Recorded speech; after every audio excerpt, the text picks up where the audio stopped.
Una nuova manovra inizia a prendere forma nei retroscena di Napoli e sta già accendendo curiosità, aspettative e dibattito tra i tifosi azzurri. Siamo tornati con un altro aggiornamento importante sul nostro amato club.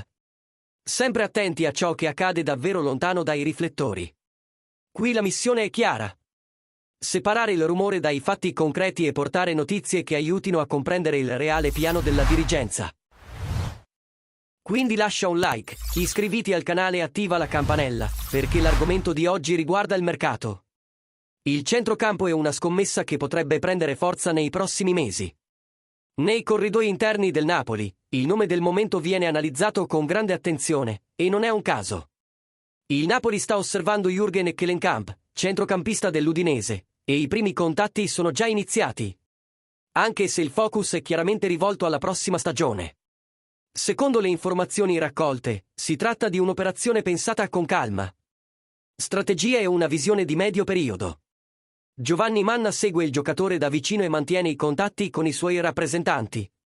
Ma l'idea non è accelerare ora. Il piano è osservare, far maturare lo scenario e, se tutto procederà come previsto, muoversi in modo più concreto a giugno.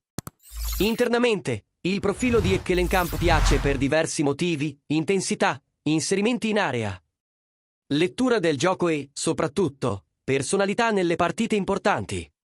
C'è poi un dettaglio che ha colpito molto la dirigenza e lo staff tecnico. Anche da avversario, Ekkelenkamp ha dimostrato di non sentire il peso delle sfide contro il Napoli. Anzi, ha segnato gol splendidi contro la squadra di Antonio Conte.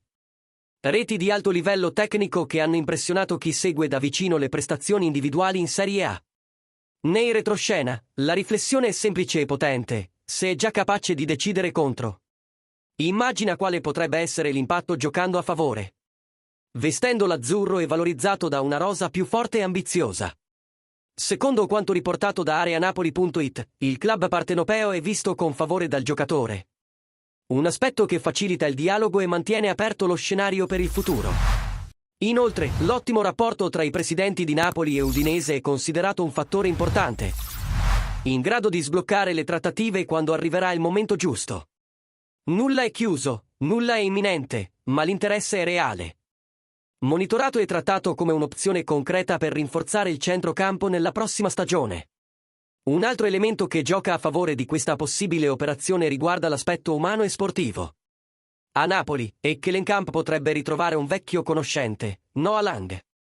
I due hanno condiviso esperienze importanti nel settore giovanile dell'Ajax. Hanno creato legami e sono cresciuti insieme nel calcio europeo. La possibilità di ritrovarsi in un progetto ambizioso, lottando per i titoli in Italia e sognando in grande in Champions League, viene vista con entusiasmo da persone vicine al giocatore.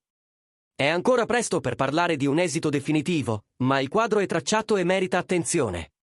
Ora vogliamo sapere la tua opinione, tifoso del Napoli. Pensi che Ekkelenkamp sarebbe un buon rinforzo per il centrocampo in vista della prossima stagione? Hai il livello giusto per fare il salto indossando la maglia azzurra?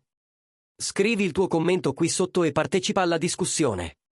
E se vuoi sostenere il canale per continuare a portare retroscena, analisi e informazioni esclusive, considera l'idea di inviare un super thanks. Il tuo supporto fa davvero la differenza.